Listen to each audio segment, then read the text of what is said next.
नमस्कार, धर्मवाणी में आपका स्वागत है। मैं हूं अजय चौहान। तो बाबा अमरनाथ जी की यात्रा की तैयारी करने वालों के लिए यहाँ पर एक छोटी सी सूचना या फिर एक छोटा सा मैं सुझाव लेकर आया हूँ कि आप लोग जिस प्रकार से भी तैयारियां कर रहे हो, जितना भी आप लोगों का अनुभव है पहाड़ों की यात्रा का या पहले भी अगर आप लोग जा चुके हैं, तो उसके अलावा भी कहीं ना कहीं ऐसी चीज़ें रह जाती है, कमी रह जाती है जो दूसरे के अनुभव पर या दूसरे की सलाह पर उन पर विचार भी करना चाहिए या उनकी बात पर थोड़ा बहुत सहमत होकर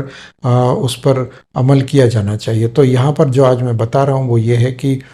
अगर आप लोग बाबा अमरनाथ जी की यात्रा पर जा रहे हैं तो सबसे पहले तो जो जो सामान लेकर जाना है या जिस प्रकार से भी तैयारी करनी हो वो मैं अपने पिछले वीडियोज़ में बता चुका हूँ। और आज भी अगर मैं बताऊं तो ये है कि सबसे पहले तो आप ये ध्यान रखें कि वहाँ अगर आप लोगों को पैदल चलना है पूरी इस यात्रा में,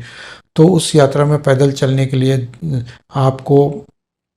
पैदल चलने का अनुभव चाहिए। उसके अलावा यदि आप दवाई गोली अपने साथ रख लें, सर दर्द, बदन दर्द या सर्दी जुकाम की या खांसी की या जिसको कहते हैं कि बुखार वुखार वगैरह, यदि थकान यदि हो जाती है, कोई बॉडी पेन हो जाता है, किसी इस प्रकार से कुछ हो जाता है चलने फिरने में, तो आप लोगों को चाहिए कि आप कुछ ऐसी दवाइयाँ थोड़ी बहुत रख लें। और जिन लोगों को कोई परमानेंट ऐसी कोई प्रॉब्लम्स है, ब्लड प्रेशर की, हाई की, लो की, तो वो अपनी वो दवाइयों को अलग से रखें और ये सारा किट एक लेकर साथ चले, छोटा से छोटा कोशिश करें तो ये उसमें। और इसके अलावा अगर हम कहें कि पैदल वहाँ पर मैक्सिमम चलना है, आपको पूरा का पूरी यात्रा पैदल ही तय करनी है, तो प्रयास करें कि आप अपने जो जूते पहनकर जाएंगे, जो सबसे महत्वपूर्ण बात वो यही है, क्योंकि आपको पैदल चलना है और आपको नंगे पैर नहीं चलना है। तो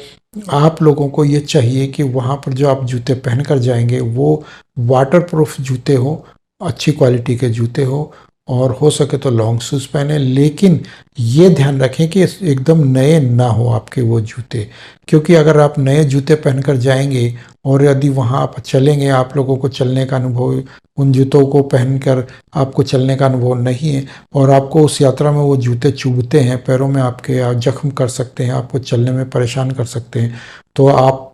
चल नहीं पाएंगे और विवश होकर आपको वहाँ दूसरे जूते या तो वहाँ पर क्योंकि खरीदने पड़ सकते हैं या पर किराए से लेने पड़ सकते हैं, आपको वहाँ पर ज़्यादा समस्या आ सकती है या आपका बजट बिगड़ सकता है। तो ऐसी अवस्था में आपको यही चाहिए कि आप अपने रेगुलर जो जूते पहन रहे हैं उन्हीं जूतों को आप पहन कर जाएं। लेकिन ये भी कोशिश करें कि आपके जूते